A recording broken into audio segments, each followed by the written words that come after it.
Hello my dear student, very good morning to all of you. बेटा आज हम लेकर आए हैं applied physics 1 I mean group A के स्टूडेंट्स के लिए इलास्टिसिटी चैप्टर, जो अपना यूनिट 5 है, जो चैप्टर 5 है, उसका सेकंड लेक्चर।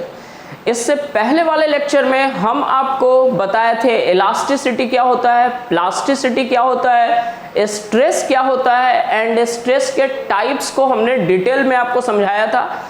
अब अपने सिलेबस के अकॉर्डिंग आज के लेक्चर में सबसे पहले हम लोग डिस्कस करेंगे स्ट्रेन के बारे में।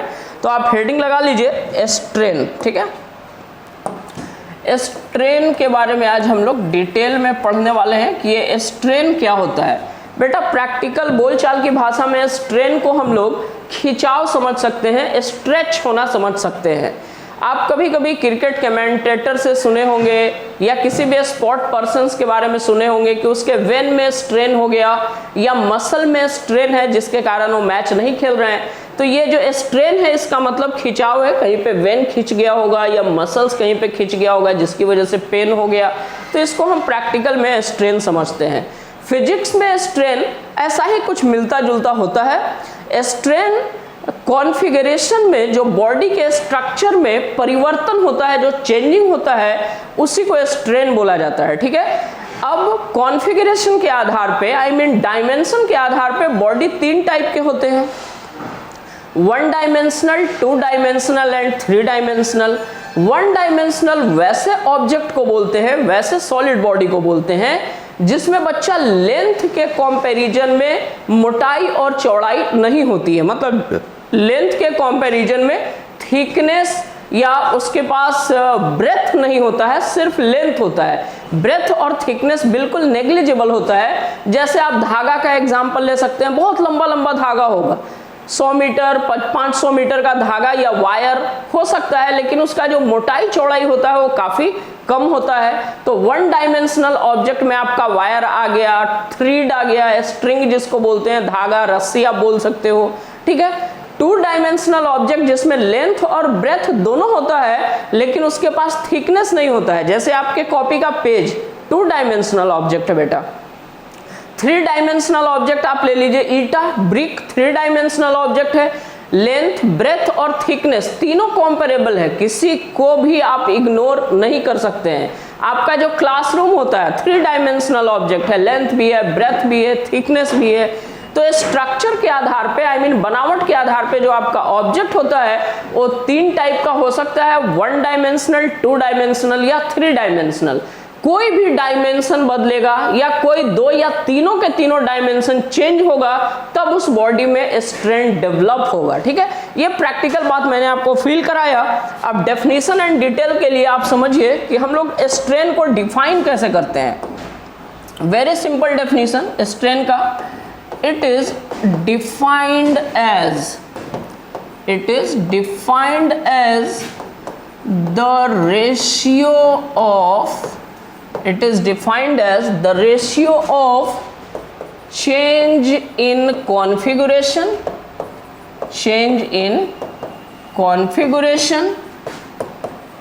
to the configuration का मतलब बेटा डायमेंशन, स्ट्रक्चर, बनावट कैसी है ऑब्जेक्ट की।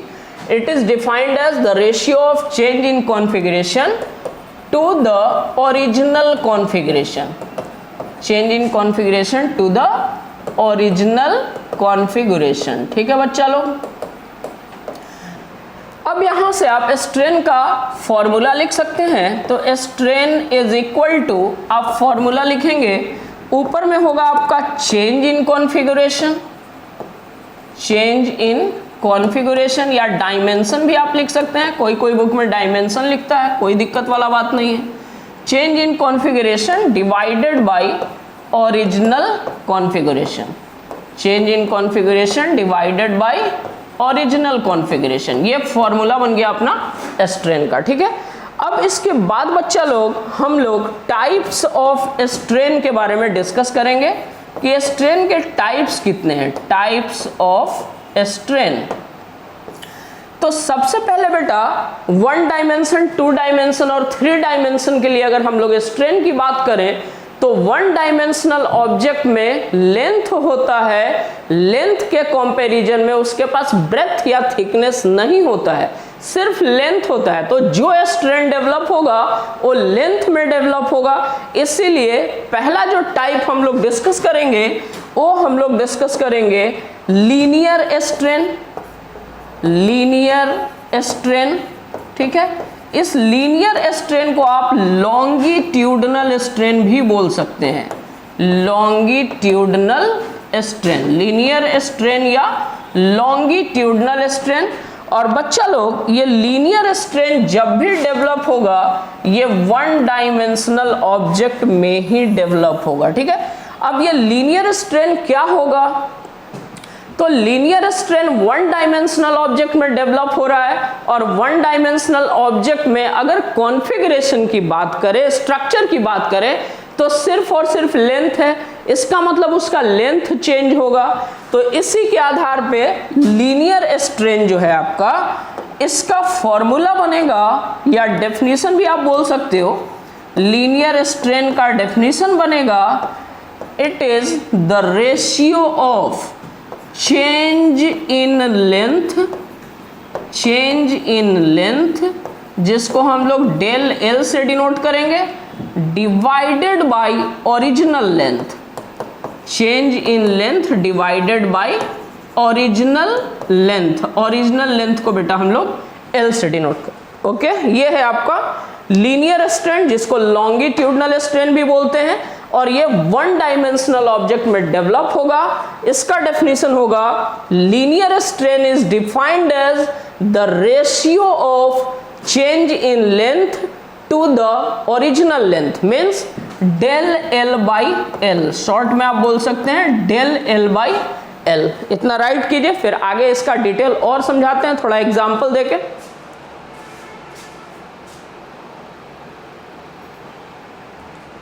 चलिए लीनियर स्ट्रेन का एक छोटा सा एग्जाम्पल देख लेते हैं, पूरा ही क्लियर कर देता हूं। लीनियर स्ट्रेन का एक एग्जाम्पल हम आपको समझाते हैं। इसका एग्जाम्पल समझिए। कंसिडर करो बच्चा लोग, अपने पास ये एक वायर है। बेटा आपको हम थोड़ा मोटा करके जूम करके दिखा रहे हैं ताकि आप प्रैक्टिकली इसको समझ सको, ठीक है। इसका ओरिजिनल लेंथ L बराबर, हम मान लेते हैं कि इसका ओरिजिनल लेंथ है 20 मीटर, ओके जी। अब इसके क्रॉस सेक्शनल एरिया के ऊपर अगर हम दोनों साइड से टेंसाइल फोर्स लगाते हैं, लास्ट क्लास में हमने आपको टेंसाइल फोर्स का डेफिनेशन समझाया था। टेंसाइल फोर्स का मतलब आउटवर्ड नॉर्मल फोर्स, आउटवर्ड बाहर की तरफ, नॉर्मल मतलब 90 लगा के, आउटवर्ड नॉर्मल फोर्स को हम लोग क्या बोलते हैं? टेंसाइल फोर्स बोलते हैं। आउटवर्ड नॉर्मल फोर्स को हम लोग टेंसाइल फोर्स बोल रहे हैं। चूंकि ये बॉडी इलास्टिक है, तो जब इसके दोनों एंड पे फोर्स लगाया जाएगा तो थोड़ा सा इसका लेंथ दोनों साइड इंक्रीज कर जाएगा। अब आप मान लो कि इसका जो नया वाला लेंथ है एल डैश, इसका वैल्यू हो गया 22 मीटर। बस आपको एक्सप्लेन करने के लिए बता रहा हूँ, ऐसे 2 मीटर तो नहीं बढ़ेगा, थोड़ा सा सेंटीमीटर में थोड़ा बहुत इंक्रीमेंट होता है, बट आपको समझाना है यहाँ। तो बच्चा मेरा सबसे पहले तो मेरे को जवाब दे चेंज इन लेंथ का, कि चेंज इन लेंथ कितना हुआ। तो चेंज इन लेंथ को डेल एल से डिनोट करेंगे। चेंज इन लेंथ हम लिखेंगे L dash minus L. L dash है आपका 22 मीटर, एल का वैल्यू है 20 मीटर, ये हो गया आपका 2 मीटर। चेंज इन लेंथ 2 मीटर। अच्छा, ओरिजिनल लेंथ इसका कितना था बेटा? ओरिजिनल लेंथ इसका था 20 मीटर। एल से हम लोग ओरिजिनल लेंथ को डिनोट करते हैं। तो अगर कोई आपसे लीनियर स्ट्रेन या लॉन्गिट्यूडनल स्ट्रेन पूछेगा तो आप कैसे निकालोगे? लॉन्गिट्यूडनल स्ट्रेन बराबर आप लिखेंगे change in length divided by original length. तो चेंज इन लेंथ कितना आया है बेटा? चेंज इन लेंथ यही देखिए आप 2 मीटर आया, डिवाइडेड बाय ओरिजिनल लेंथ कितना है बच्चा? 20 मीटर। सबसे पहले फुर्सत में तो आप मीटर से मीटर को उड़ा दो भाई। यहां से देखिए मीटर से मीटर कैंसिल हो गया, ये 2 से 20 10 टाइम में कैंसिल हो गया, 1/10 मतलब ये निकल के आया 0.1। ये आपका लॉन्गिट्यूडनल स्ट्रेन का वैल्यू मिला एंड वैल्यू आपको कितना मिला 0.1 मिला। यहां से एक मैसेज और हम आपको देना चाहेंगे कि स्ट्रेन चाहे कोई भी टाइप का हो, आगे भी बहुत सारा टाइप हम लोग पढ़ेंगे, स्ट्रेन हमेशा एक यूनिटलेस एंड डायमेंशनलेस क्वांटिटी है। स्ट्रेन का यूनिट और डायमेंशन नहीं हो सकता, ऊपर भी मीटर नीचे भी मीटर, कैंसिल हो गया भाई। जल्दी से आप इस एग्जांपल को राइट कीजिए, फिर अगले टाइप पे चलते हैं। Do it fast.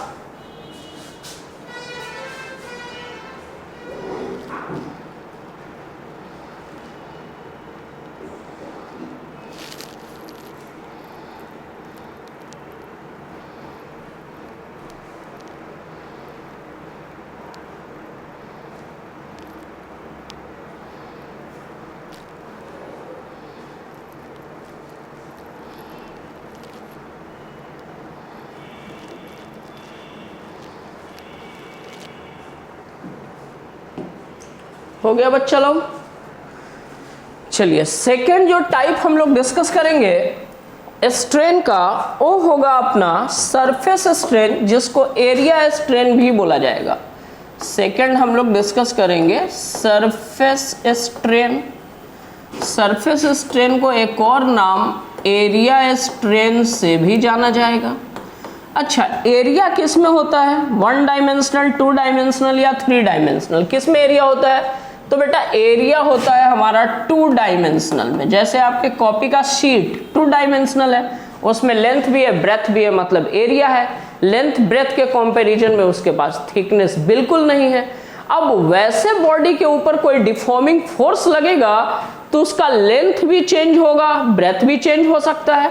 दोनों में से कोई भी एक पैरामीटर अगर चेंज होता है तो अल्टीमेटली उसका एरिया चेंज होगा।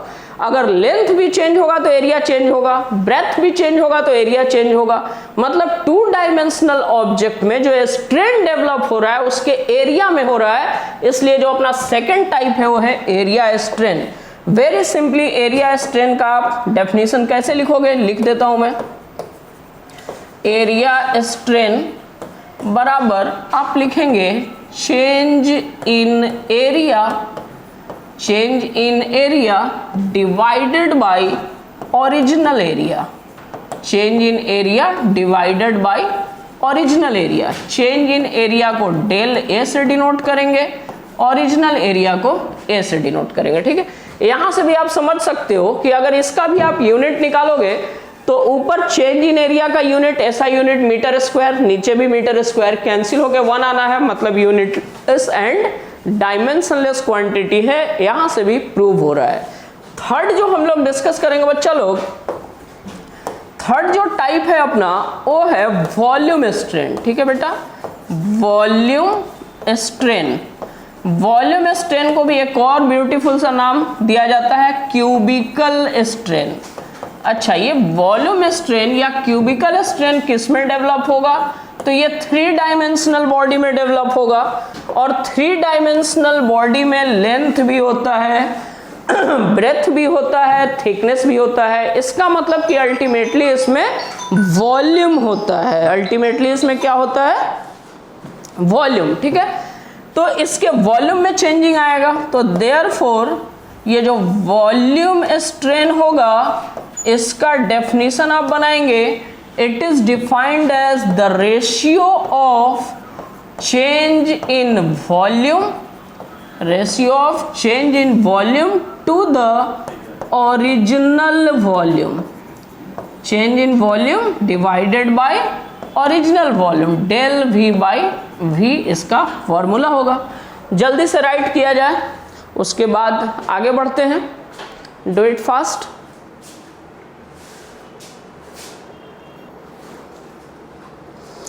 ये 3 टाइप का क्लियर हुआ बेटा। चलिए आगे बढ़ते हैं इसके अगले टाइप की तरफ, और इसका जो अगला टाइप टाइप 4 हम लोग डिस्कस करेंगे, और डिस्कस करेंगे टेंजेंशियल स्ट्रेन। स्ट्रेस के टाइम में भी ये नाम आया था आपका टेंजेंशियल स्ट्रेस, याद आया? बट अब अपने को जानना है टेंजेंशियल स्ट्रेन। इसका एक और नाम आप बोल सकते हो, इसको शीयरिंग स्ट्रेन भी बोल सकते हैं। शियरिंग स्ट्रेन या टेंजेंशियल स्ट्रेन। अब इसको थोड़ा फील करना पड़ेगा, आपको समझना पड़ेगा। देखिए ध्यान से होगा क्या ये एक्चुअली में। कंसिडर करो बेटा, ये आपका टेबल है, ये लास्ट लेक्चर में भी हम स्ट्रेस के टाइम में ये फिगर बना के दिए थे आपको। इस टेबल के ऊपर एक मोटी सी बुक रखी हुई है, अक्सर ये प्रैक्टिकली देखा जा सकता है।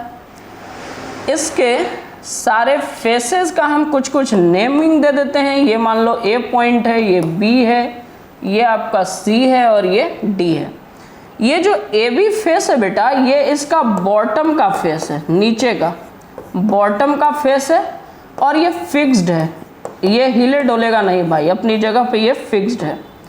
अब हमने क्या किया कि बिल्कुल इसके टॉप फेस को, ये है इसका टॉप फेस, बिल्कुल टॉप फेस को छूता हुआ इस तरह से एक इसके ऊपर फोर्स लगा है, तो इस फोर्स का ही तो नाम होता है टेंजेंशियल फोर्स। ठीक है, अब टेंजेंशियल फोर्स लगाने की वजह से क्या होगा, तो ये जो टॉप फेस है थोड़ा सियर्ड हो जाएगा, थोड़ा डिस्प्लेस कर जाएगा।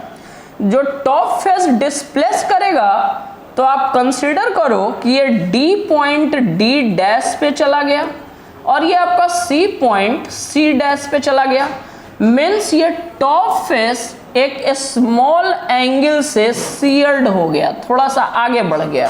अब ये आपका टॉप फेस ये बन गया सी डैश डी डैश। तो एक छोटे से डिस्प्लेसमेंट हम मान लेते हैं डेल एक्स से ये डिस्प्लेस कर गया। इसका ओरिजिनल लेंथ है बच्चा लोग एल, ठीक है, और जिस एंगल से ये बेंड किया है इस स्मॉल एंगल को हम बोल रहे हैं थीटा। तो यहाँ पे जो टेंजेंशियल स्ट्रेन डेवलप होगा, इसमें टेंजेंशियल स्ट्रेन, इसका फॉर्मूला, टेंजेंशियल स्ट्रेन को हम थीटा से डिनोट करेंगे एंड थीटा बराबर एल बटा आर। तो इसके सामने एल मतलब del X divided by R. कौन काम कर, देखो ये ऐसे ना घूमता हुआ थोड़ा फील हो रहा होगा कि ये ऐसे घूम रहा है, ठीक है ना, लिटिल सा डिस्प्लेस किया है तो डेल एक्स हो गया लेंथ और ये रेडियस का काम कर रहा है एल। ये होता है आपका टेंजेंशियल स्ट्रेन का formula, del X by L, इसको हम लोग थीटा से डिनोट करते हैं। ठीक है बच्चा लोग, लिखा जाए।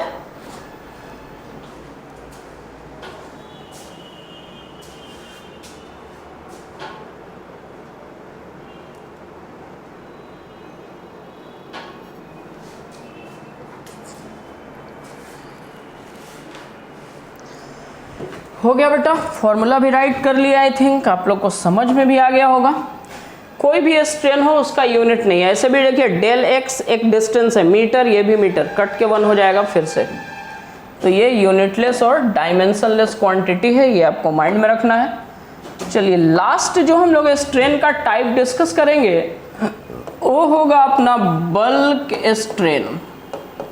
ठीक है, बल्क स्ट्रेन को बच्चा लोग हाइड्रोलिक स्ट्रेन भी बोला जाता है, हाइड्रोलिक स्ट्रेन, बल्क स्ट्रेन या हाइड्रोलिक स्ट्रेन। समझिए, इसको आराम से समझिए, प्रैक्टिकली हम थोड़ा सा फील करवाएंगे आपको।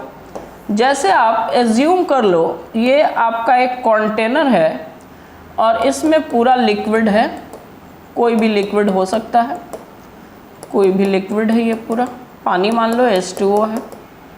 ठीक है, अब इसमें जब कोई आप स्फेरिकल सरफेस को डालोगे, स्फेरिकल ऑब्जेक्ट को, ये ऐसा एक स्फेरिकल ऑब्जेक्ट हम रख दिए या कोई भी ऑब्जेक्ट रख दिए, इसका ओरिजिनल वॉल्यूम है V, V है इसका ओरिजिनल वॉल्यूम। ओके बच्चा लोग, अब देखिए जब आप इसको लिक्विड में डालेंगे तो लिक्विड इसके सरफेस के हर पॉइंट पर नॉर्मल फोर्स लगाएगा, नॉर्मल फोर्स लगाएगा, जिसकी वजह से इसका वॉल्यूम श्रिंक कर जाएगा। ठीक है, कुछ इसका वॉल्यूम घट गया। हम कंसिडर करते हैं कि ये जो इसका वॉल्यूम डिक्रीज किया है इसको हम डेल वी से डिनोट कर रहे हैं। डेल वी का मतलब डिक्रीज इन वॉल्यूम। तो तो यहाँ पे भी बच्चा एक इसमें स्ट्रेन डेवलप हुआ। इसी स्ट्रेन को हम बल्क स्ट्रेन या हाइड्रोलिक स्ट्रेन बोलते हैं। हाइड्रो पावर प्लांट का नाम आप सुने होंगे। हाइड्रो का मतलब बेटा वाटर, वाटर से चलने वाला पावर प्लांट है। हाइड्रोलिक स्ट्रेस है मतलब लिक्विड हर तरफ से नॉर्मल फोर्स लगा रहा है जिसकी वजह से उसका वॉल्यूम कम हो जा रहा है। ठीक है, इसी कॉन्सेप्ट पे सबमरीन का डिजाइन होता है कि कितना नीचे, जैसे जैसे लिक्विड में नीचे बढ़ेगा सबमरीन, उसके ऊपर वाटर का प्रेशर बहुत ज्यादा होगा तो उसके शेप में डिफॉर्मेशन हो सकता है, वो दब सकता है। ठीक है, तो ये सब सेफ्टी मेजरमेंट का ख्याल रखा जाता है।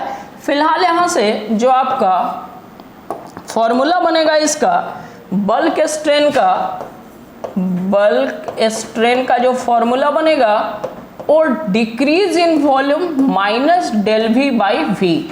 ये माइनस साइन हम इसलिए लगाते हैं बिकॉज इस केस में जो हमारा वॉल्यूम है वो डिक्रीज कर रहा है, minus del V by V. I hope आप बहुत अच्छे से समझ गए हर टाइप को। 5 टाइप का स्ट्रेन मैंने आपको समझाया। इसके बाद हम लोग स्ट्रेस और स्ट्रेन के बीच का रिलेशन समझेंगे। इंपॉर्टेंट टॉपिक आएगा अपना हुक्स लॉ। अभी स्टार्ट होगा हुक्स लॉ, जल्दी से आप इसको कंप्लीट कीजिए।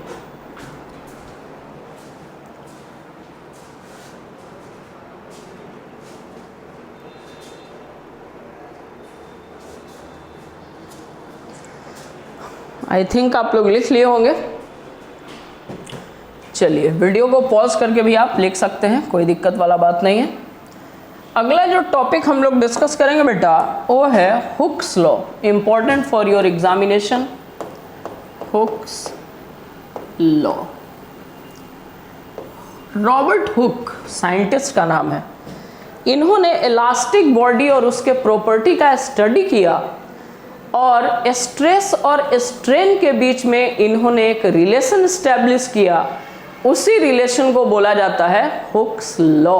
ठीक है, ऐसे भी आप प्रैक्टिकली सोचिए, आपके पास कोई भी एक इलास्टिक बॉडी है, जैसे स्प्रिंग है, रबर है, उसके ऊपर आप जितना फोर्स लगाएंगे, मतलब जितना स्ट्रेस लगाएंगे, उसमें उतना ज़्यादा डिफॉर्मेशन होगा।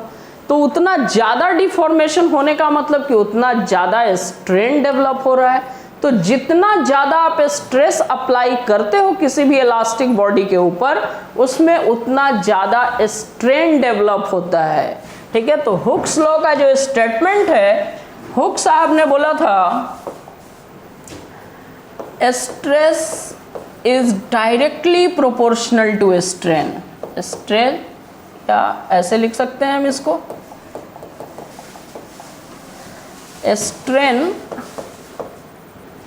Is directly proportional, directly proportional, strain is directly proportional to stress on any elastic body, on any elastic body within elastic limit, within elastic limit। मतलब किसी भी बॉडी के ऊपर आप जितना स्ट्रेस अप्लाई करेंगे उसमें उतना स्ट्रेन डेवलप होगा विद इन इलास्टिक लिमिट। यहाँ हम एक शब्द आपको जोड़े हैं, थोड़ा सा प्रैक्टिकल इस पे हम बातचीत करेंगे आप लोगों से। बेटा अपने पास एक वायर है, मान लो 10 सेंटीमीटर लंबा है, स्प्रिंग है 10 सेंटीमीटर लंबा है, उसको पकड़ के हम खींचे 15 सेंटीमीटर तक किए, छोड़ दिए, तो चूंकि उसमें इलास्टिसिटी की प्रॉपर्टी है तो वापस 10 सेंटीमीटर तक आ गया। लेकिन अगर जबरदस्ती आप उसको बहुत ज़्यादा खींच देते हो, बहुत ज़्यादा स्ट्रेच करके छोड़ते हो, तो 10 सेंटीमीटर अपने ओरिजिनल कॉन्फ़िगरेशन पे आने के बजाय 12 सेंटीमीटर 15 सेंटीमीटर पे आके स्टॉप हो जाएगा। मतलब वो अपने आप को कंप्लीटली रीगेन नहीं कर पाएगा, बिकॉज आपने उसमें जो स्ट्रेस लगाया उसके इलास्टिक लिमिट को आपने क्रॉस कर दिया। एक लिमिट है ना हर मटेरियल की कि किस हद तक वो फोर्स को टॉलरेट करके रीगेन कर सकता है। उस लिमिट से ज़्यादा अगर आप स्ट्रेस अप्लाई करेंगे तो स्ट्रेस और स्ट्रेन डायरेक्टली प्रोपोर्शनल नहीं हो पाएगा। ठीक है, फिर उसमें कुछ परमानेंटली डिफॉर्मेशन आ जाएगा। ठीक है, तो ये बात आपको माइंड में रखना चाहिए। ये डेफिनेशन बहुत सिंपल सा डेफिनेशन है, strain is directly proportional to stress on any elastic body within elastic limit। ठीक है, अब यहाँ से इसके मैथमेटिकल टर्म्स पे चलते हैं तो हम बोलेंगे stress is directly proportional to strain. Okay, अब यहाँ पे आप डायरेक्टली प्रोपोर्शनल का साइन हटाने के लिए कोई ना कोई कांस्टेंट लगा सकते हैं, तो आप बोलेंगे कि stress is equal to eta into strain. ठीक है बेटा, stress is equal to eta into strain. यहाँ जो एक कांस्टेंट अप्लाई हुआ है, इस कांस्टेंट ईटा को हम लोग बोलते हैं coefficient of elasticity. Coefficient of elasticity, या इसका एक और नाम है modulus of elasticity. Coefficient of elasticity या मॉडुलस ऑफ इलास्टिसिटी। ठीक है, very simple definition. Strain is directly proportional to stress, या आप ये भी बोल सकते हैं भाई, कोई दिक्कत नहीं है कि stress is directly proportional to strain. जैसे आप वो बोलना चाहें आप बोल सकते हैं, आप ऐसे भी लिख सकते हैं stress is directly proportional to strain, कोई दिक्कत वाला बात नहीं है। बेसिकली बुक्स में यही होता है, इसलिए हम इसको प्रीफर किए। ठीक है बच्चा लोग, चलिए जल्दी से आप इसको लिखिए। अब अपनी सारी बातचीत इस पे होगी, जो कोफिशिएंट ऑफ इलास्टिसिटी है या जो मॉडुलस ऑफ इलास्टिसिटी है, इस पे हम लोग सारी बातचीत करेंगे। Do it fast.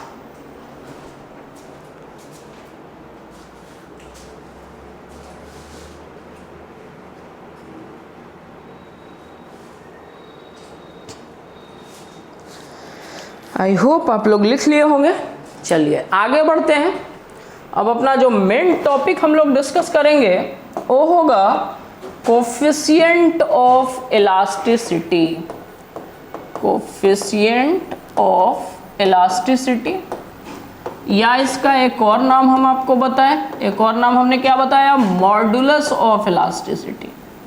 Modulus of elasticity, modulus of elasticity eta से डिनोट करते हैं। अभी अभी आप सिंबल इसका देखे हो।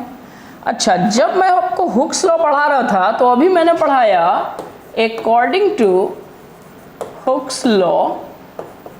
हुक्स लॉ के अकॉर्डिंग हम आपको क्या पढ़ाए बेटा, तो हुक्स लॉ के अकॉर्डिंग हम आपको पढ़ाए stress is equal to eta into strain. तो यहाँ से अगर आप ईटा, इसी को तो बोलते हैं मॉडुलस ऑफ इलास्टिसिटी, ईटा का फॉर्मूला निकालेंगे तो ये सिंपली क्या हो जाएगा, स्ट्रेस डिवाइडेड बाय स्ट्रेन। यहीं से आपको मॉडुलस ऑफ इलास्टिसिटी का डेफिनेशन मिल गया। तो मॉडुलस ऑफ इलास्टिसिटी को आप डिफाइन कैसे करेंगे, तो सिंपली आप बोलेंगे modulus of elasticity, modulus of elasticity is defined as the ratio of, किसका किसका रेशियो बेटा, स्ट्रेस और स्ट्रेन का। Modulus of elasticity is defined as the ratio of stress to the strain, to the strain. Definition मिल गया आपको। आप सबका डिमांड होता है डेफिनेशन कहाँ से लिखें, सब कुछ आप यहीं से लिखो। चलिए दूसरा इंपॉर्टेंट बात बेटा कि इसका एसआई यूनिट क्या होगा, डायमेंशनल फॉर्मूला क्या होगा। तो SI unit of eta, I mean modulus of elasticity. देखिए स्ट्रेस होता है फोर्स बाय एरिया, तो ये हो गया फोर्स बाय एरिया का न्यूटन पर मीटर स्क्वायर, और नीचे है आपका स्ट्रेन, ये होता है यूनिटलेस। तो यही न्यूटन पर मीटर स्क्वायर इसका ऐसा यूनिट हो जाएगा। एंड न्यूटन पर मीटर स्क्वायर को हम लोग क्या बोलते हैं, पास्कल बोलते हैं। तो इसका ऐसा यूनिट क्या हो गया बच्चा लोग, पास्कल हो गया। इसका ऐसा यूनिट हम लोग माइंड में रखेंगे, पास्कल। ठीक है, चलिए अगला इसका डायमेंशनल फॉर्मूला बेटा। तो डायमेंशनल फॉर्मूला, स्ट्रेस का है डायमेंशनल फॉर्मूला होगा, तो फोर्स का हो गया MLT-2, एरिया का हो गया L2, ऊपर और नीचे से एक L आपका कैंसिल हो गया, इसका डायमेंशनल फॉर्मूला ml का पावर -1 t का पावर -2। ये डायमेंशनल फॉर्मूला हुआ हमारा मॉडुलस ऑफ इलास्टिसिटी का। अब मॉडुलस ऑफ इलास्टिसिटी के टाइप्स पे हम लोग बातचीत करेंगे और 3 इंपॉर्टेंट टाइप हम इसका पढ़ाएंगे आपको 1 बाय 1 करके। Young modulus of elasticity, bulk modulus of elasticity and modulus of rigidity. ठीक है, उसका फॉर्मूला, डिटेल, एवरीथिंग पहले आप इसको राइट कीजिए, फिर आगे बढ़ते हैं।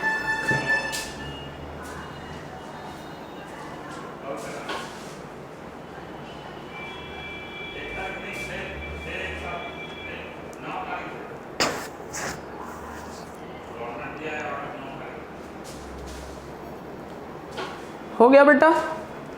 अब हम लोग डिस्कस करेंगे types of modulus of elasticity. Put your heading, types of modulus of elasticity. Types of modulus of elasticity. चलिए थोड़ा सा आपको मैं हेल्प करना चाहूँगा और मैं वो ये करना चाहूँगा कि बेटा modulus of elasticity stress by strain होता है, पक्का बात है। तो कोई भी मॉडुलस का टाइप स्ट्रेस बाय स्ट्रेन ही होगा, लेकिन आपको पता है कि आप स्ट्रेस अलग अलग टाइप का जानते हो, आप स्ट्रेन भी अलग अलग टाइप का जानते हो। तो स्ट्रेस और स्ट्रेन का टाइप चेंज होगा, मॉडुलस का टाइप चेंज होगा। ठीक है, तो सबसे पहला जो हम लोग डिस्कस करेंगे वो हम लोग डिस्कस करेंगे Young's modulus of elasticity. Young's modulus of elasticity. Young's modulus of elasticity को हम लोग Y से डिनोट करेंगे। अब देखिए ये यंग मॉडुलस ऑफ इलास्टिसिटी क्या होगा। तो बेटा हम आपको स्ट्रेस में पढ़ाए थे लीनियर स्ट्रेस, जिसको आप टेंसाइल स्ट्रेस बोल रहे थे। नॉर्मल स्ट्रेस भी आप समझ सकते हैं, 2 टाइप का, टेंसाइल और कॉम्प्रेसिव नॉर्मल स्ट्रेस। एंड एक हमें स्ट्रेन का आपको टाइप पढ़ा है लॉन्गिट्यूडनल स्ट्रेन। इनके रेशियो को बोला जाता है young modulus of elasticity. Very simple definition लिखते हैं हम आपके लिए। It is defined as the ratio of normal stress to the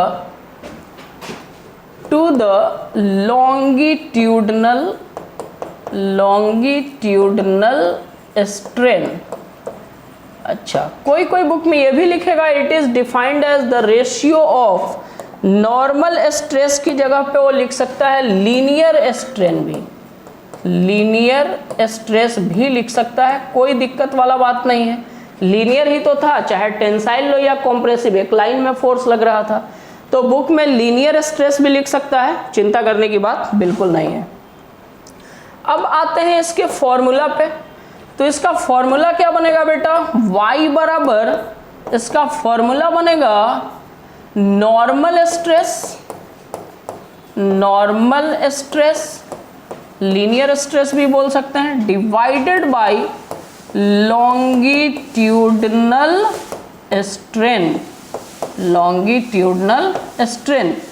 अब देखो कोई भी स्ट्रेस हो उसका एकलौता फॉर्मूला होगा फोर्स बाय एरिया। तो y बराबर force by area divided by longitudinal strain del L by L। Finally इसको आप सॉल्व कीजिएगा तो y बराबर क्या आएगा, ये L ऊपर जाएगा तो FL डिवाइडेड बाय एरिया नीचे आएगा A इंटू डेल L। ये है यंग्स मॉडुलस ऑफ इलास्टिसिटी का फॉर्मूला, जहाँ पे F आपका फोर्स है, L मतलब ओरिजिनल लेंथ, A का मतलब क्रॉस सेक्शनल एरिया। कैसा एरिया है माइंड में रखिएगा, पहले से भी आपको पता है, ये जब नॉर्मल स्ट्रेस हम पढ़ा रहे थे तब आपको बताया था कि ये जो एरिया है ये होता है cross sectional area, cross sectional area. ठीक है, इसको राइट कीजिए, फिर हम इसका एक स्पेशल केस आपको समझाते हैं। इसको आप राइट कीजिए फास्ट।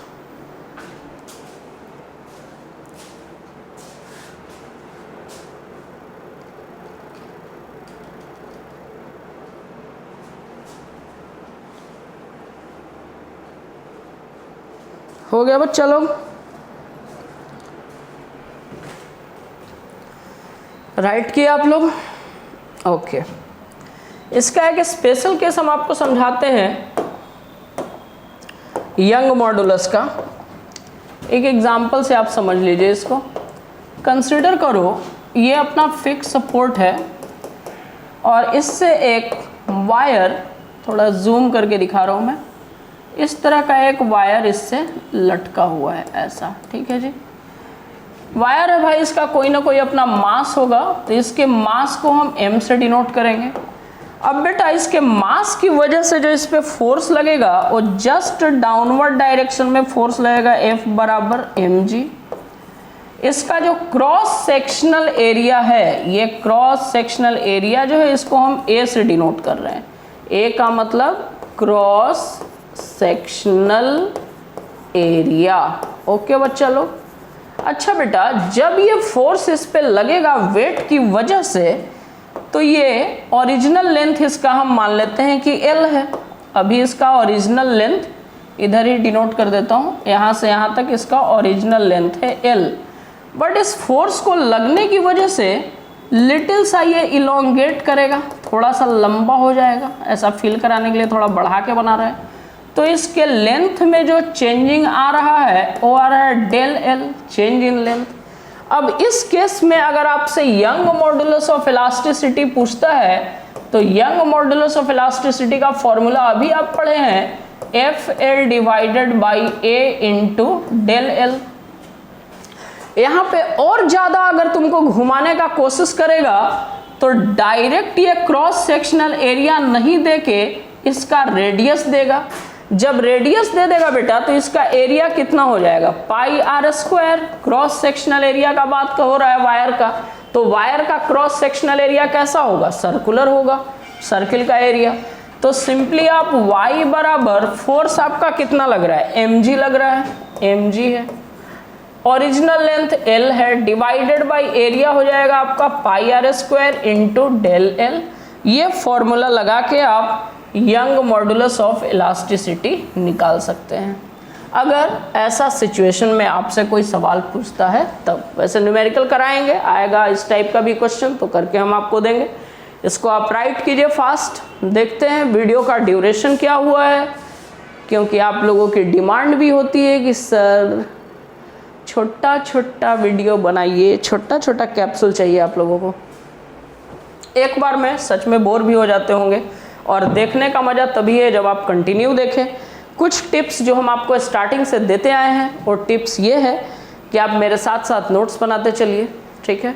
जहाँ पे आपको प्रॉब्लम हो हमसे कॉल करके कांटेक्ट करके पूछ सकते हैं। आप सबके पास मेरा नंबर है 8809987311। आप इस चैनल पे भी, जो अपना यूट्यूब चैनल है ओरिजिन फिजिक्स, आप उस पर भी कमेंट कर सकते हैं। कमेंट पे भी मेरी नज़र होती है। हाँ, अगर आपको वीडियो अच्छा लगता है, सेटिस्फाइड हैं आप हमसे, तो आप चैनल को सब्सक्राइब करें, लाइक करें, शेयर करें, जितना ज़्यादा वायरल कर दीजिए। आप ही लोग तो हैं ओरिजिनल ताकत। आप लोग चाहेंगे रातों रात वायरल हो जाएंगे हम। मतलब पॉपुलर तो हूँ आप लोगों के मेहरबानी से, काफ़ी पॉपुलर हूँ, आप सबको पता भी है। बट और ज़्यादा पॉपुलर होने के लिए ही तो आप लोगों की ज़रूरत होती है। जितना हो पाता है मैं अपना आपको बेस्ट देने की कोशिश करता हूँ। इस वीडियो में फ़िलहाल इतना ही। अगले टाइप्स जो मॉडुलस का होगा उसमें हम नेक्स्ट लेक्चर में आपसे बातचीत करेंगे। Thank you for watching. Keep safe at home. पढ़ते रहना बेटा, 1 से 1.5 महीने बाद आपका एग्ज़ाम का डेट आ जाएगा, इसलिए ये अपना सेकेंड लास्ट यूनिट है। इसके बाद एक और यूनिट है, फिर अपना सिलेबस भी ओवर हो जाएगा। Thank you so much.